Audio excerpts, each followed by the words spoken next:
ಮಂಡ್ಯದ ವಿಸಿ ನಾಲೆಯಲ್ಲಿ ಮತ್ತೊಂದು ದುರಂತ ಸಂಭವಿಸಿದೆ. ನಾಲೆಗೆ ಕಾರು ಪಲ್ಟಿಯಾಗಿ ಒಬ್ಬ ಸಾವನ್ನಪ್ಪಿದ್ರೆ ಮತ್ತಿಬ್ಬರು ನಾಪತ್ತೆಯಾಗಿದ್ದಾರೆ. ನೀರು ಮಂಡ್ಯ ತಾಲೂಕು ತಿಬ್ಬನಹಳ್ಳಿ ಗ್ರಾಮದ ಬಳಿ ಇರುವಂತಹ ಈ ವಿಸಿ ನಾಲೆ ಅವಾಗವಾಗ ಇಂತಹ ದುರ್ಘಟನೆಗಳು ಸಂಭವಿಸ್ತಾ ಇರುತ್ತೆ. ಇವತ್ತು ಕೂಡ ಕಾರಿನಲ್ಲಿದ್ದಂತಹ ಒಬ್ಬನನ್ನ ಈಗ ಸ್ಥಳೀಯರು ರಕ್ಷಿಸಿದ್ದಾರೆ. ಚಾಲಕನ ನಿಯಂತ್ರಣ ತಪ್ಪಿ ನಾಲೆಗೆ ಬಿದ್ದಿದೆ ಅಂತ ಹೇಳಿ ಈಗ ಹೇಳಲಾಗ್ತಾ ಇದೆ. ಈ ವಿಸಿ ನಾಲೆಯಲ್ಲಿ ಕಾರು ಮೇಲೆತ್ತೋದಕ್ಕೆ ಪೊಲೀಸರು ಮತ್ತು ಸ್ಥಳೀಯರು ಹರಸಾಹಸ ಪಡ್ತಿದ್ದಾರೆ.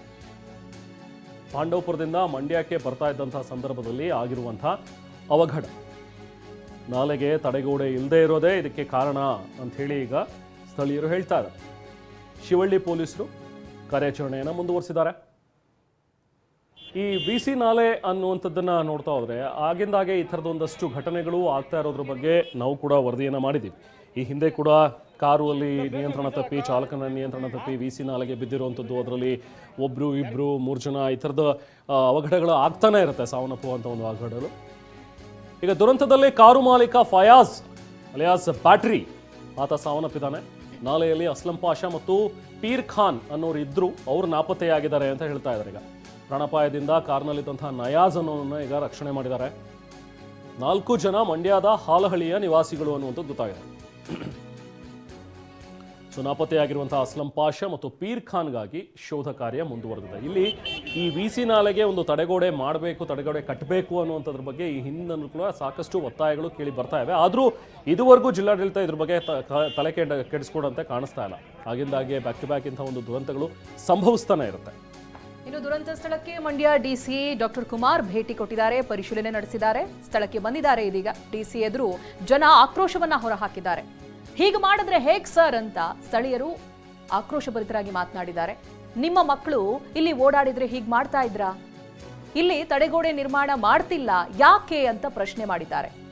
ಸ್ಥಳಕ್ಕೆ ಬಂದಂತ ಎಂಜಿನಿಯರ್ ಜಗದೀಶ್ರನ್ನ ಕೂಡ ಜನ ತರಾಟೆ ತೆಗೆದುಕೊಂಡಿದ್ದಾರೆ. ಕಾವೇರಿ ನೀರಾವರಿ ನಿಗಮದ ಎಂಜಿನಿಯರ್ ಜಗದೀಶ್ ಇವರು ಅಲ್ಲಿಯ ಸ್ಥಳೀಯರೇ ಹೇಳ್ತಾ ಇರುವಂತ ಪ್ರಕಾರ ಸಾಕಷ್ಟು ಬಾರಿ ಮನವಿಯನ್ನ ಮಾಡಿಕೊಂಡ್ರು ಕೂಡ ಯಾರು ಕಿವಿಗೆ ಹಾಕೊಳ್ತಾ ಇಲ್ಲ. ಕಳೆದ ಬಾರಿ ಇದೇ ರೀತಿಯಾದಂತಹ ಒಂದು ಅವಘಡ ಸಂಭವಿಸಿದಾಗ ಎಲ್ಲವೂ ಸರಿ ಹೋಗುತ್ತೆ, ತಡೆಗೋಡೆ ನಿರ್ಮಾಣ ಮಾಡೇ ಬಿಟ್ರು ಅನ್ನೋ ರೀತಿಯಾಗಿ ಮಾತನಾಡಿದ್ರು, ಆಶ್ವಾಸನೆ ಕೊಟ್ಟಿದ್ರು. ಅದು ಆಶ್ವಾಸನೆ ಆಗೇ ಉಳಿದಿದೆ. ಯಾವುದೇ ರೀತಿಯಾದಂತಹ ತಡೆಗೋಡೆ ಇಲ್ಲಿ ನಿರ್ಮಾಣ ಆಗಿಲ್ಲ. ಇವತ್ತಿನ ದುರಂತಕ್ಕೂ ಕೂಡ ಆ ನಿರ್ಲಕ್ಷ್ಯವೇ ಕಾರಣ ಅನ್ನೋದಾಗಿ ಹೇಳಲಾಗ್ತಾ ಇದೆ. ಅಲ್ಲಿಯ ಸ್ಥಳೀಯರು ಆರೋಪವನ್ನ ಮಾಡ್ತಾ ಇದ್ದಾರೆ. ಈ ನಡುವೆ ಡಿಸಿ ಕೂಡ ಸ್ಥಳಕ್ಕೆ ಭೇಟಿಯನ್ನ ಕೊಟ್ಟಿದ್ದಾರೆ ಡಾಕ್ಟರ್ ಕುಮಾರ್. ಸ್ಥಳಕ್ಕೆ ಬಂದಿರುವಂತಹ ಡಿಸಿ ಎದುರು ಕೂಡ ಜನ ಆಕ್ರೋಶವನ್ನ ವ್ಯಕ್ತಪಡಿಸಿದ್ದಾರೆ. ಇವತ್ತಿನ ದುರಂತದಲ್ಲಿ ಒಬ್ಬರು ಸಾವನ್ನಪ್ಪಿದ್ದಾರೆ, ಇಬ್ಬರು ನಾಪತ್ತೆಯಾಗಿದ್ದಾರೆ, ಒಬ್ಬರನ್ನ ರಕ್ಷಣೆ ಮಾಡಲಾಗಿದೆ. ಈ ಒಂದು ವಿಸಿ ಕೆನಾಲ್ ಇದೆ, ಇದ್ರ ಪಕ್ಕದಲ್ಲಿ ಒಂದು ಟಾರ್ ರಸ್ತೆ ಇದೆ. ಈ ರಸ್ತೆಯಲ್ಲಿ ಇವತ್ತು ಒಂದು 12:30 ಸುಮಾರಿಗೆ ಒಂದು ಟಾಟಾ ಇಂಡಿಕಾ ಕಾರು ಹೋಗ್ತಾ ಇರುವಾಗ ಅದು ಪಲ್ಟಿಯಾಗಿ ಕಾರು ನೇರವಾಗಿ ನಾಲೆಯಲ್ಲಿ ಬಿದ್ದೋಗಿದೆ. ಹೀಗಾಗಿ ಕಾರು ಈಗಾಗಲೇ ನಾಲೆಯಲ್ಲಿ ತೇಲ್ತಾ ಇದೆ. ಕೂಡಲೇ ಒಬ್ಬ ಪ್ರಯಾಣಿಕ ಯಾರಿದ್ರು ಕಾರಿನಲ್ಲಿ ಅವನನ್ನು ರಕ್ಷಣೆ ಮಾಡಲಾಗಿದೆ. ಒಬ್ಬ ಪ್ರಯಾಣಿಕ ಅದರಲ್ಲಿ ಡೆತ್ ಆಗಿದ್ದಾರೆ. ಅವರ ಬಾಡಿ ಈಗಾಗಲೇ ರಿಕವರಿ ಆಗಿದೆ. ಇನ್ನೂ ಇಬ್ಬರು ಮಿಸ್ ಆಗಿದ್ದಾರೆ. ಅವರು ಕಾರಿನಲ್ಲಿ ಏನಾದ್ರು ತಗಲಾಕೊಂಡಿದ್ದಾರೆ ಅಥವಾ ಮುಂದೆ ಏನಾದರೂ ಅವ್ರನ್ನ ಎಲ್ಲಾರು ಮುಂದೆ ಬದುಕಿ ಹೋಗಿದ್ದಾರೆ ಏನಂತೇಳಿ ಅದನ್ನು ಚೆಕ್ ಮಾಡ್ತಾ ಇದ್ದೀವಿ. ನೀರಾವರಿ ಇಲಾಖೆ ಮತ್ತು ಇತರೆ ಇಲಾಖೆ ಅಧಿಕಾರಿಗಳೊಂದಿಗೆ ಸಂಪರ್ಕದಲ್ಲಿದ್ದೀವಿ. ಮುಖ್ಯವಾಗಿ ನಮ್ಮ ಫೈರ್ ಡಿಪಾರ್ಟ್ಮೆಂಟ್ನವರು ಸಹಿತ ಸಾಕಷ್ಟು ಪ್ರಯತ್ನ ಮಾಡ್ತಾ ಇದ್ದಾರೆ. ಕಾರನ್ನು ಹೊರತೆಗೆಯಲಿಕ್ಕೆ ಒಂದು ಕಾರ್ಯಾಚರಣೆ ಮಾಡಬೇಕಾಗಿದೆ. ಕ್ರೇನ್ ವ್ಯವಸ್ಥೆನ ಈಗಾಗಲೇ ಮಾಡಿದ್ದೀವಿ. ಅದು ಬಂದ ತಕ್ಷಣ ಕಾರನ್ನು ಹೊರತೆಗೆಯಲಾಗ್ತದೆ. ಆ ಕಾರ್ನಲ್ಲಿ ಏನಾದರೂ ಸಿಕ್ಕಾಕೊಂಡಿದ್ದಾರಾ ಅಥವಾ ಹೊರಗಡೆ ಬಂದು ಅದರಿಂದ ಮುಂದೆ ಏನಾದರೂ ತೇಲ್ಕೊಂಡು ಹೋಗಿದ್ದಾರಾ ಅಥವಾ ಮುಳುಗಿ ಹೋಗಿದ್ದಾರಾ ಅನ್ನೋದ್ರ ಬಗ್ಗೆ ಇನ್ನೂ ನಿಖರ. ಸೊ ಇದು ಮಲ್ಲಿಕಾರ್ಜುನ್ ಬಾಲ್ದಂಡಿ ಅವರ ಮಾತುಗಳು. ಇನ್ನು ಕ್ರೇನ್ ತರಿಸಿ ಸ್ಥಳಕ್ಕೆ ಆ ಕಾರ್ ಎತ್ತಿದ ಮೇಲೆ ಗೊತ್ತಾಗುತ್ತೆ ಒಳಗಡೆನೇ ಏನಾದರೂ ಸಿಕ್ಕಾಕೊಂಡಿದಾರಾ ಅಥವಾ ಎಲ್ಲಾದರೂ ಬೇರೆ ಕಡೆ ತೇಲ್ಕೊಂಡು ಹೋಗಿದಾರಾ ಅನ್ನುವಂಥದ್ರ ಬಗ್ಗೆ. ಸೊ ಅಲ್ಲಿಗೆ ಡಿ ಸಿ ಬಂದಾಗ ತರಾಟೆಗೆ ತೆಗೆದುಕೊಂಡ್ರು. ಯಾಕಂದರೆ ಇದು ಮೊದಲನೇ ಘಟನೆ ಏನಲ್ಲ, ಇಂಥದ್ದು ಹಲವಾರು ಬಾರಿ ಆಗ್ತಾನೇ ಇರುತ್ತೆ ಇಂಥ ಘಟನೆಗಳು. 2-3 ಜನ ಸಾವನ್ನಪ್ಪುವುದಂತೂ ಕಾಮನ್ ಆಗಿಬಿಟ್ಟಿದೆ. ಇಲ್ಲಿ ಈ ವಿಸಿ ನಾಲೆ ಹತ್ರ ಬಂದರು ಅಂದ ತಕ್ಷಣ ಏನಾದರೂ ಒಂದು ಆಗೇ ಆಗುತ್ತೆ ಇಲ್ಲಿ ಘಟನೆ. ಈ ಥರದೊಂದಷ್ಟು ದುರಂತಗಳು ಆಗ್ತಾನೆ ಇರುತ್ತೆ. ತಡೆಗೋಡೆ ಕಟ್ಟಿ ಅಂಥೇಳಿ ಸಾಕಷ್ಟು ವರ್ಷಗಳಿಂದ ಬೇಡಿಕೆ ಇಟ್ಟರೂ ಕೂಡ ಒಂದು ತಡೆಗೋಡೆಯನ್ನು ಕೂಡ ಇಲ್ಲಿ ಕಟ್ಟಿಲ್ಲ. ಸೊ ಹಾಗಾಗಿ ಇವತ್ತು ಸ್ಥಳಕ್ಕೆ ಕಾವೇರಿ ನೀರಾವರಿ ನಿಗಮದ ಎಂಜಿನಿಯರ್ ಜಗದೀಶ್ ಅವರು ಬಂದರು, ಜೊತೆಗೆ ಡಿಸಿ ಕುಮಾರ್ ಅವರು ಕೂಡ ಬಂದರು. ಆಗ ಅಲ್ಲಿದ್ದಂಥ ಸ್ಥಳೀಯರೆಲ್ಲರೂ ಕೂಡ ಅವರಿಗೆ ತರಾಟೆಗೆ ತೆಗೆದುಕೊಂಡಿದ್ದಾರೆ.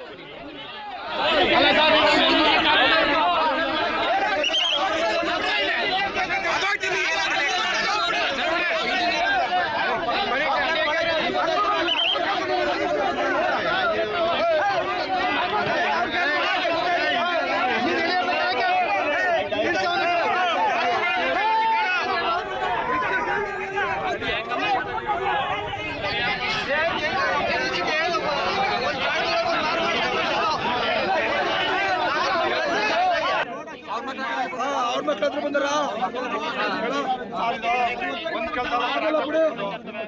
ಒಂದ್ ಕೆಲಸ ರಸ್ತೆ ಅಗಲೀಕರಣ ಆಗ್ಬೇಕು. ಸರ್ಕಾರದಿಂದ ಅನಾಹುತಗಳಿಂದ ಇನ್ನಾದ್ರೂ ಕೂಡ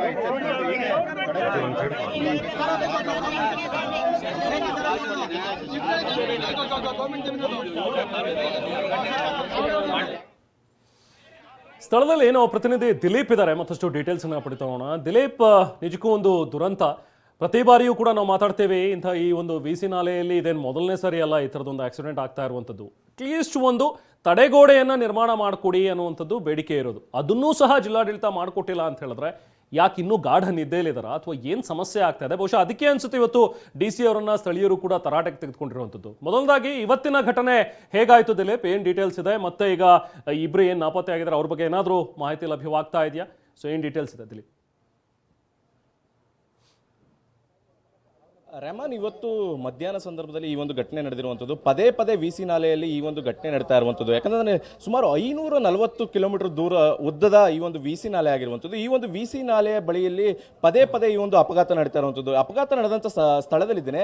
ಈ ಒಂದು ಸ್ಥಳದಲ್ಲೇ ಅಪಘಾತ ನಡೆದಿರುವಂಥದ್ದು. ಮೊದಲನೇದಾಗಿ ಇಲ್ಲಿ ನಿಯಂತ್ರಣ ತಪ್ಪತ್ತೆ ಕಾರು. ಈ ಒಂದು ಪ್ರದೇಶದಲ್ಲಿ ನಿಯಂತ್ರಣ ತಪ್ಪಿದ ಸಂದರ್ಭದಲ್ಲಿ ಟ್ರಾನ್ಸ್ಫಾರ್ಮರ್ಗೆ ಕಾರು ಗುದ್ದಬೇಕಾಗಿತ್ತೆ. ಅದನ್ನು ತಪ್ಪಿಸ್ಲಿಕ್ಕೆ ಹೋಗಿ ಮತ್ತೆ ಅವರು ವಿ.ಸಿ ನಾಲೆಗೆ ಕಾರು ಉರುಳಿರುವಂಥದ್ದು. ನಲ್ಲಿ 4 ಇದ್ರು ಅನ್ನುವಂಥದ್ದು ಗೊತ್ತಾಗ್ತಾ ಇರುವಂಥದ್ದು. ಒಬ್ರು ಜೀವಂತವಾಗಿ ಸಿಕ್ಕಿರುವಂಥದ್ದು, ಇನ್ನು ಒಬ್ರು ಶವವಾಗಿ ಪತ್ತೆ ಆಗಿರುವಂಥದ್ದು, ಇಬ್ಬರು ನಾಪತ್ತೆ ಆಗಿದ್ದಾರೆ ಅನ್ನುವಂಥ ಮಾಹಿತಿ ಸಿಗ್ತಾ ಇರುವಂಥದ್ದು.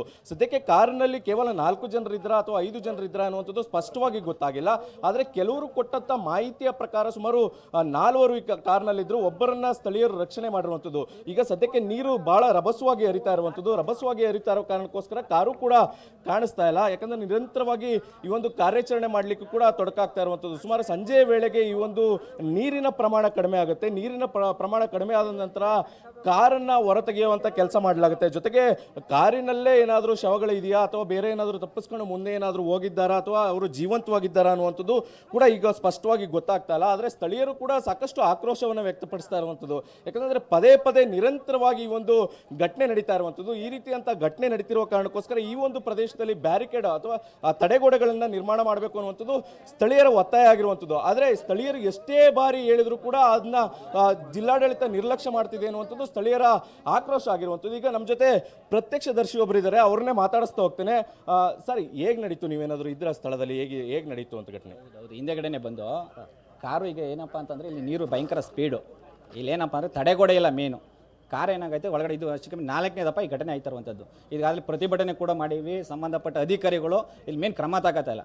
ಈಗ ಕೋಟಿಗಟ್ಟಲೆ ಖರ್ಚು ಮಾಡಿ ಕಾಲುವೆ ಎಲ್ಲ ಮಾಡೋರೆ, ಕೆಲಸ ಇಲ್ಲ ಅಂತಲ್ಲ, ಮೇನ್ ಭದ್ರ ಮಾಡಬೇಕಷ್ಟೇ. ತಡೆಗೋಡೆ ಆಗಿದ್ರೆ ಒಂದು ಜೀವ ಉಳ್ಕತ್ತಿತ್ತು ಅಂತ. ಈಗ ಒಬ್ಬ ಬಾಡಿ ಸಿಕ್ಕೈತೆ, ಒಬ್ಬ ಬದುಕವನೆ, ಇನ್ನೆಷ್ಟು ಜನ ಇದ್ರು ಒಳಗಡೆ ಅಂತ ಗೊತ್ತಿಲ್ಲ.